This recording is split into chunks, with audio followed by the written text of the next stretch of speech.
కార్పొరేషన్లో హైదరాబాద్లో ఉంటే ఒక రకము, లేకపోతే అలా నారాయణపేటలో ఉంటే ఇంకో రకం కాదు. మహిళలు అంటే తెలంగాణలో మహిళలందరూ ఒక్కటే. పట్టణ ప్రాంతాలు వేరు, గ్రామీణ ప్రాంతాలు వేరు. మహిళా సంఘాలకని గత ప్రభుత్వం నిర్ణయాలు ఉన్నాయి. ఇప్పుడు అట్లా కాకుండా మహిళలు అంటే మహిళలందరూ ఒక్కటే. తెలంగాణ రాష్ట్రంలో 1 కోటి మంది మహిళల్ని స్వయం సహాయక సంఘాలలో సభ్యులుగా మార్చాల్సిన అవసరం ఉన్నది. మన చుట్టాలు ఎవ్వరున్నా సంఘాలలో చేర్చండి.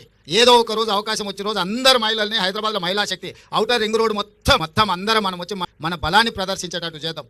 ఆ రోజు అరుణమ్మ గారి సహకారంతో ప్రధానమంత్రిని కూడా వెళుతాం. తెలంగాణ మహిళా శక్తిది, మాకు నిధులు ఇవ్వండి. మా ఆడబిడ్డలకు ఇస్తారు. కేంద్ర ప్రభుత్వం ఇవ్వాల్సింది కదా, ఇయ్యారని నేనేమంటలే. నేను సో కేంద్ర ప్రభుత్వం నుంచి కూడా మనం సహకారం తీసుకుందాం. ఇది రాష్ట్ర కేంద్ర ప్రభుత్వాలు ఇచ్చిపుచ్చుకునే దూరంలో ఉండాలి. ఎన్నికలు వచ్చినప్పుడే రాజకీయాలు. మిగతా సమయంలో అభివృద్ధిలో వాళ్ళ వాటా వాళ్ళు అత్తగారింటి నుంచి అయినా తల్లిగారింటి నుంచి అయినా ఏదైనా పిల్లల మంచి కోసం వస్తుందంటే వద్దనేదే ఉంది. ఇప్పుడు అరుణమ్మకు ఇది తల్లిగారిలు, అవతల అత్తగారిలు. తల్లిగారింటికి ఏం తెచ్చినా అత్తగారింటికి ఏం తెచ్చినా మనం ఏం వద్దనేది లేదు. ఇంకా ఎక్కువ నిధులు తీసుకురావాలి అరుణమ్మ గారు.